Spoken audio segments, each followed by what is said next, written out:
Wabah virus corona telah menjangkau lebih dari 70 negara, termasuk Indonesia. Corona adalah sejenis virus yang dapat menginfeksi hewan dan manusia, serta menyebabkan penyakit saluran pernafasan. Virus corona berasal dari hewan yang melompat ke manusia, lalu terjadi penularan virus antar manusia melalui percikan ludah dan ingus saat seseorang batuk atau bersin. Bisa juga melalui perantara seperti gagang pintu atau pegangan tangga.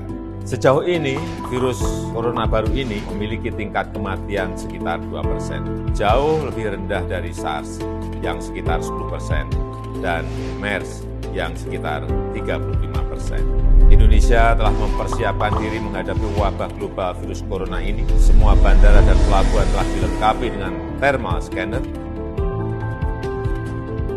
Di dalam negeri, pemerintah Indonesia telah menyiapkan lebih dari 132 rumah sakit dengan fasilitas sesuai standar internasional. Pandemi COVID-19 tidak hanya mengancam kesehatan masyarakat, tapi juga berimplikasi kepada perlambatan ekonomi global. Pertumbuhan ekonomi Indonesia diproyeksikan akan mengalami penurunan.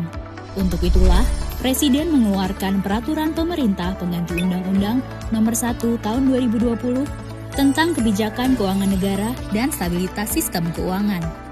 Perpu ini memberikan fondasi bagi pemerintah, otoritas perbankan, dan keuangan untuk melakukan langkah-langkah luar biasa dalam menjamin kesehatan masyarakat, menyelamatkan perekonomian nasional, dan stabilitas sistem keuangan.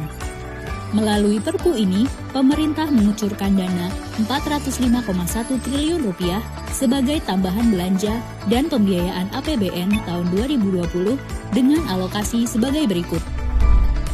Rp75 triliun untuk belanja di bidang kesehatan, perlindungan tenaga kesehatan, terutama pembelian alat pelindung diri dan pembelian tes kit, regen, ventilator, dan lainnya.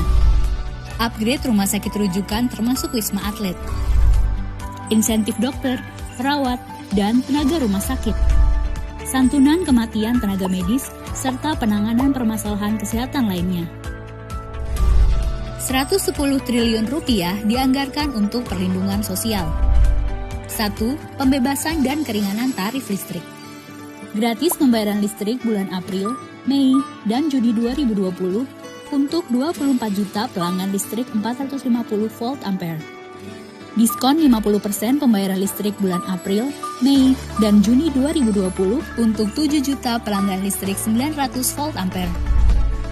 2. Keringanan pembayaran kredit bagi ojek online, sopir taksi, pelaku UMKM, dan nelayan dengan penghasilan harian dengan kredit di bawah Rp10 miliar mulai April 2020 melalui aturan yang diterbitkan oleh Otoritas Jasa Keuangan.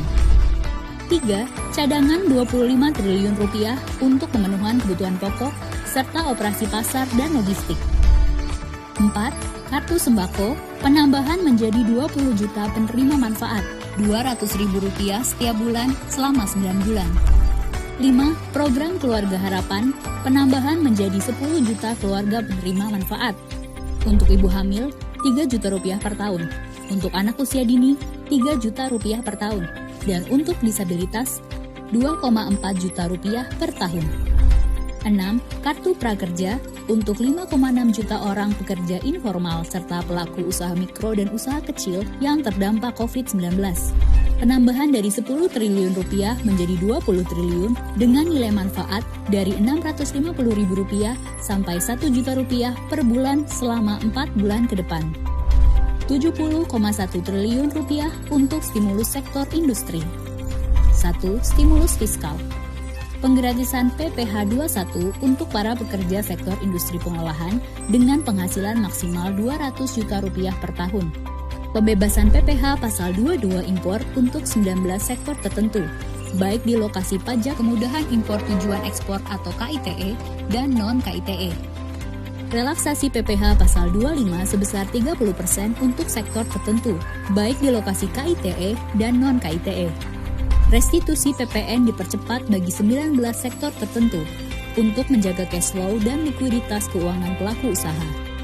Penurunan tarif PPh badan dari 25% menjadi 22% untuk tahun 2020 dan 2021, serta menjadi 20% mulai tahun 2022. 2. Stimulus non-fiskal.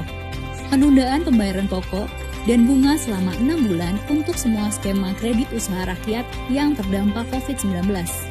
Menjamin ketersediaan barang yang saat ini dibutuhkan, termasuk bahan baku industri, dengan kebijakan penyederhanaan larangan terbatas ekspor, penyederhanaan larangan terbatas impor, serta percepatan layanan proses ekspor atau impor melalui National Logistic Ecosystem atau NLE. 150 triliun rupiah untuk pembiayaan program pemulihan ekonomi nasional. Mari bersama menghadapi tantangan kesehatan dan ekonomi akibat pandemi COVID-19 ini. Jangan lupa untuk selalu disiplin menerapkan jarak aman atau social distancing. Hanya dengan kedisiplinan, kita dapat mencegah penyebaran COVID-19. Kita bangsa besar, bangsa petarung, bangsa pejuang. Bersama kita dapat menghadapi tantangan berat ini.